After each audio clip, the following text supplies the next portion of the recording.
3 ತಿಂಗಳೊಳಗಡೆ ಎಲ್ಲ ಅರ್ಜಿಗಳ ವಿಲೇವಾರಿ ಮಾಡಬೇಕು, ಅವರ ಸಮಸ್ಯೆಗಳಿಗೆ ಪರಿಹಾರವನ್ನು ಕೊಡಬೇಕು.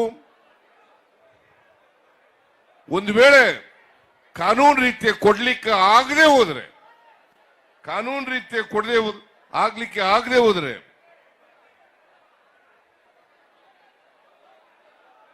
ಅದಕ್ಕೆ ಹಿಂಬರಹವನ್ನ ಇಂಥ ಕಾರಣಗಳಿಗೋಸ್ಕರ ನಿಮ್ಮ ಸಮಸ್ಯೆಗೆ ಪರಿಹಾರ ಕೊಡಕ್ಕಾಗಲ್ಲ, ಇದು ಕಾನೂನಿಗೆ ವಿರುದ್ಧ ಆಗಿರೋದ್ರಿಂದ ಅಥವಾ ಮಾಡಲಿಕ್ಕೆ ಬಾರದೇ ಇದ್ದರಿಂದ ನಿಮ್ಮ ಸಮಸ್ಯೆಗೆ ಪರಿಹಾರ ಕೊಡ್ಲಿಕ್ಕೆ ಆಗಿಲ್ಲ ಅಂತಕ್ಕಂಥ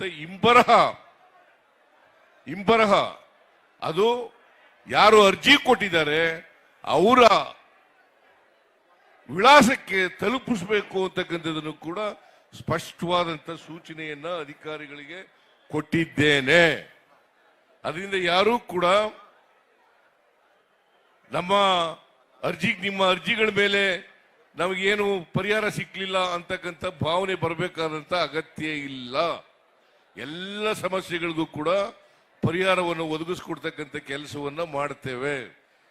ನಾವು ಈ ಜನಸ್ಪಂದನ ಕಾರ್ಯಕ್ರಮವನ್ನ ಹಮ್ಮಿಕೊಂಡಿರ್ತಕ್ಕಂಥದ್ದು ಆಡಳಿತ ಚುರುಕಾಗಬೇಕು, ಆಡಳಿತ ಚುರುಕುಗೊಳ್ಳಬೇಕು, ಆಡಳಿತ ಜನರ ಸಮಸ್ಯೆಗಳಿಗೆ ಸ್ಪಂದಿಸ್ತಕ್ಕಂಥ ರೀತಿಯಲ್ಲಿ ಇರಬೇಕು. ಯಾಕಂತಂದ್ರೆ ನಾವು ಅನೇಕ ಕಾರ್ಯಕ್ರಮಗಳನ್ನ ಮಾಡ್ತೀವಿ, ಬಡವರ ಕಾರ್ಯಕ್ರಮಗಳು. ಈ ಬಡವರ ಕಾರ್ಯಕ್ರಮಗಳು ಯಾವ ಫಲಾನುಭವಿ ಇದ್ದಾನೆ ಆ ಫಲಾನುಭವಿಗೆ ನೇರವಾಗಿ ತಲುಪಬೇಕು. ಈಗ 5 ಗ್ಯಾರಂಟಿಗಳನ್ನು ಘೋಷಣೆ ಮಾಡಿದ್ದೀವಿ.